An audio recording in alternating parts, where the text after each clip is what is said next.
Aerial awareness is a tricky thing. It's essential to know exactly where you are in the air. You want to know quickly where is the water, where is vertical, and that way you can have a good dive. Head position is definitely one of the most important things. You wouldn't think about it maybe if you don't know much about diving, but if you're in the sport a little bit, you know on takeoff, if you get it up too far, or it's to the side, or you're looking down, it's going to totally throw you off throughout the air. You can get lost, it won't feel good. Some of my coaches actually tell me it's like putting your chin on a shelf and you just don't move it. You leave it right there. You kind of want to keep it in a neutral, tight position. You know, if you're twisting, sometimes the head can come around, right? And that's gonna throw you off a little bit. So I would say head position is probably one of the most important things that as divers we need to focus on, especially when twisting. I learn in you know, maybe like an old style way. I close my eyes for most of the dive. I mean, I see which direction I'm going, but the whole time I'm spinning or twisting, I have my eyes closed. And I feel exactly where I am. I know when I'm upside down, I know when I'm twisting, I know where it's front, where it's back. But that's just from doing it 20, 25, 30 years. When I started diving and I started learning big moves, I used to close my eyes as soon as I got into my shape.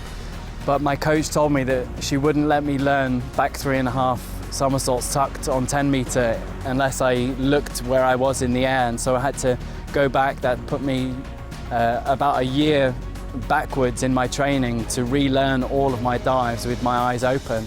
And really that paid off eventually. And so now I have much better awareness.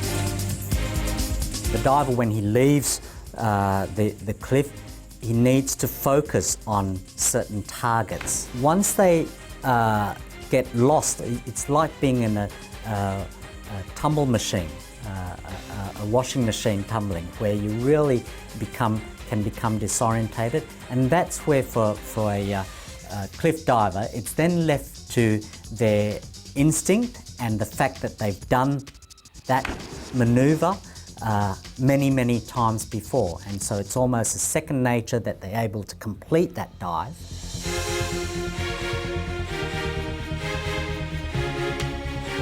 If you were to lose where you're at in the air, the biggest thing you can do is not panic. You have to absolutely stay calm and use whatever your reference is, whether it's visually, feeling, you have to use that, and you have to use it quickly and calmly.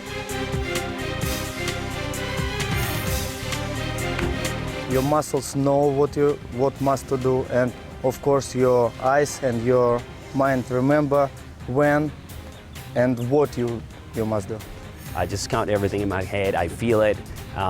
Whatever it is that I'm feeling, I don't know if it's the wind or I don't know if it's just the feeling of falling. When I do my quint half, I hear the rotation go past my ear. It's kind of it makes a whoosh noise. And so I listen for 4 of those and I know it's time to come out.